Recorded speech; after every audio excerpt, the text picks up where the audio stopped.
Et maintenant, on s'amuse aussi pas mal avec un espèce de clap un peu stylé.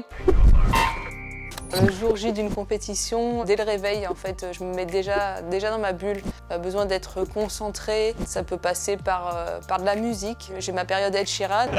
On peut se dire, pour aller au combat, c'est quand même pas terrible, mais en fait, ça m'emmène une émotion. Et en fait, le sport, c'est que de l'émotion, qu'elle soit négative ou positive. Et quand j'ai ça, j'ai une vibration et ça fait que voilà, je suis prête, quoi. Maintenant, je suis sur un sport en équipage, donc on est à 2. On va sur le parking pour préparer le bateau. Donc là, vraiment, c'est rituel. Chacun a son rôle à jouer dans la préparation du bateau pour qu'il soit au top au moment du départ. Il y a la combinaison, le harnais, le gilet, la casquette, les lunettes, les gants. Chacun se prépare un peu dans sa bulle. Et à un moment donné, j'ai besoin de sentir qu'on est ensemble avec mon équipière. Je sens dans quelle énergie elle est. Et puis on a un check que mon conjoint nous a importé du tennis où on vient se taper en double comme ça. Et du coup, franchement, on se marre à faire ça. L'émotion qui me galvanise, c'est le stress, l'adrénaline dans les veines. C'est quelque chose que j'ai toujours voulu diminuer parce que du matin jusqu'au moment où on est sur l'eau, ça dure assez longtemps. Ça peut être de 7h jusqu'à 13, 15h. C'est long à gérer, c'est épuisant.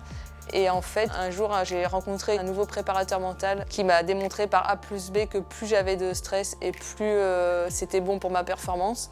Je l'ai vérifié aux Jeux Olympiques de Rio où j'ai été dans un état de stress très élevé et c'était ma meilleure journée. Et donc j'ai besoin de sentir cette adrénaline pour bien être alerte, éveillée et pouvoir partir sur l'eau. On dit que les marins, entre guillemets, sont un petit peu superstitieux. Est-ce que c'est votre cas ? Ah oui. C'est un petit jeu avec les chiffres. À Rio, j'étais poursuivie par le 23, j'avais tiré la planche 23. Le 23, c'est ma date de naissance aussi, donc c'était assez drôle. Et du coup, je m'accroche à ça, ça me rassure un peu en fait. Et le 23, s'il vient, c'est que ça va bien aller. J'essaye de pas trop aller chercher mes proches parce que justement la guerrière et tout, elle n'a pas besoin d'avoir la part de maman qui arrive sur le bateau.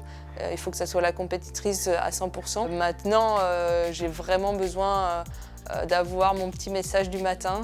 C'est quelque chose qui est assez important. Mon conjoint soit me fait une photo, une vidéo, un petit message écrit où il m'encourage.